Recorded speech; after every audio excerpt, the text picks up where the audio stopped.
విద్యార్థులు ఇష్టపడి కష్టపడి చదవాలని, మీకు నచ్చిన రంగంలో నిష్ణాతులుగా తయారవటానికి వీలుగా చదువును ఎంచుకొని తద్వారా మన సంస్కృతి సంప్రదాయాలను కూడా కాపాడుకోవాలని హెల్త్ అవేర్ అధ్యక్షులు రాష్ట్ర సెట్టిబల్జ కార్పొరేషన్ డైరెక్టర్ డాక్టర్ చప్పిడి వెంకటేశ్వరరావు అన్నారు.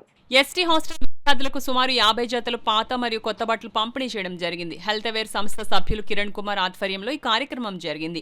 ఈ సందర్భంగా చప్పిడి మాట్లాడుతూ లోకేష్ రాష్ట్ర విద్యా మరియు ఐటీ శాఖ మంత్రిగా రాష్ట్రంలో ప్రతి విద్యార్థి ఉన్నత స్థాయికి ఎదగాలని, విద్యారంగంలో అనేక సమూల మార్పులు తీసుకురావడం జరిగిందని, అలాగే తల్లికి వందనం పథకం ద్వారా ఇంట్లో ఎంతమంది పిల్లలు ఉన్నా అందరికీ 15,000 రూపాయలు ఇవ్వడం జరిగిందని, ఇంతకుముందు జగన్ ప్రభుత్వంలో అమ్మఒడి పేరుతో ఇంట్లో ఒకరికి మాత్రమే ఈ పథకాన్ని వర్తింపజేసి అందులోనూ కేవలం 45% మాత్రమే పంపిణీ చేయడం జరిగిందని ప్రజలు గుర్తించాలని తెలిపారు.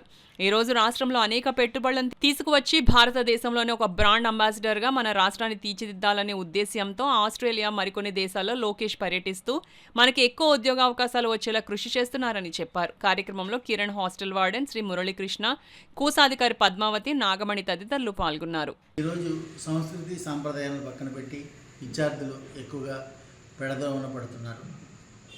ఈరోజు హెల్త్ అవేర్ అసోసియేషన్ సభ్యుడైనటువంటి కిరణ్ కుమార్ ఆధ్వర్యంలో ఈరోజు ఈ పిల్లలకి, ఎస్టీ హాస్టల్ పిల్లలకి బట్టలు సుమారు 50 జతలు వాళ్ళకి పంచడం జరిగింది.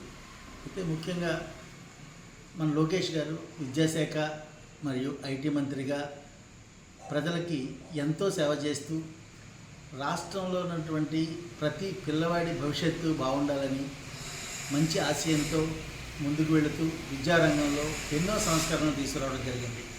అయితే ముఖ్యంగా తల్లికి వందనం ప్రతి ఒక్కరికి కూడా ఇంట్లో ఎంతమంది పిల్లలు ఉన్నా కూడా అందరికీ కూడా 15,000 ఇవ్వడం జరిగింది. అలాగే ఇంతకుముందు జగన్ ప్రభుత్వంలో అమ్మఒడి పేరుతో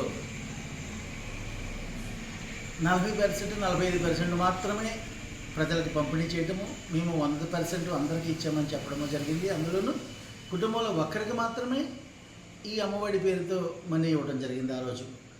ఈరోజు చూడండి, మొత్తం రోడ్లు కానీ ఈరోజు అన్నీ అభివృద్ధి చెందుతున్నాయి.